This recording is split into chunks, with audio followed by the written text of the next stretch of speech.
EON Resources is a small cap oil producer in the Permian Basin. Currently, they are trading at 65 cents a share, up about 2 times from previous the oil crisis. Their main issue right now, keeping them down, is their non-compliance with the 10K filing for 2025. However, the reason they give for this non-compliance is due to the complexity of their recent acquisition of the South Justice fields, which they say was the equivalent of a five-way deal. I believe this to be true. However, of course, this is non-investing advice. Don't take my word for it. I don't know anything more than what you could find out, of course. And I am not a licensed financial advisor or anything of the sort. However, they're currently expected to finish improving their current drilling operation, which should increase their production from 1,000 to 1,100 or 1,300 barrels of petrol a day. Additionally, they are expected to bring online another 1 to 4 horizontal wells by Q3 2026, which should bring their production up to 1,500. By Q4 2026, they're expecting 2,500 barrels of petrol a day, and by Q4 2027, that number goes up to 4,000. Currently, their stock is trading for a market cap of about 31 to all the way up to 37 million. Of course, this changes day by day, but as you can see on the graph, the share price here, it's been steadily declining as people look elsewhere, I'm guessing, and their non-compliance with the 10K. However, if we look at some numbers for Q1 2026, what can we expect? We can expect about 6 million in revenue. Of course, their quarterly for Q1 2026 should be coming out soon, which is why I'm making this video, and we'll do an update after their Q1 2026.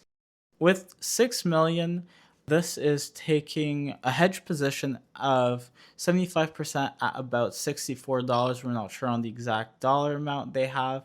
However, at $64, and an oil price projection for Q1 2026 of $71.9. This is low compared to right now, as Q1 2026 started off with no war. Only halfway through did price of oil increase.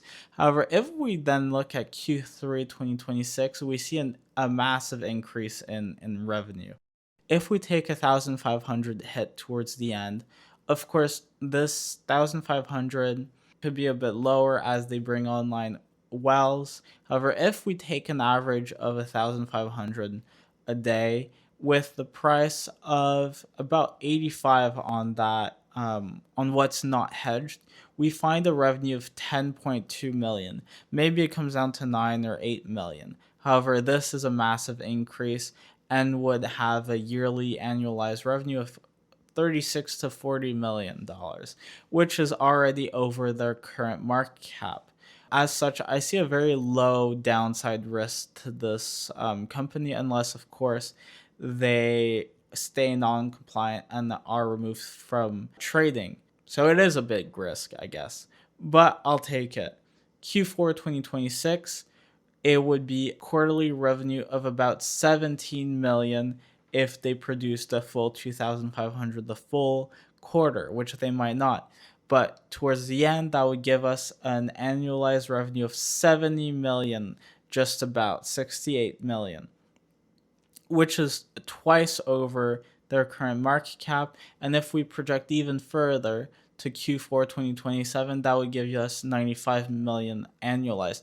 And of course, if they are able to file their 10K on time and start and prove that their horizontal wells are producing according to plan, I can see their PE increase vastly over what it is currently, which is just about 1.5 from their current revenue.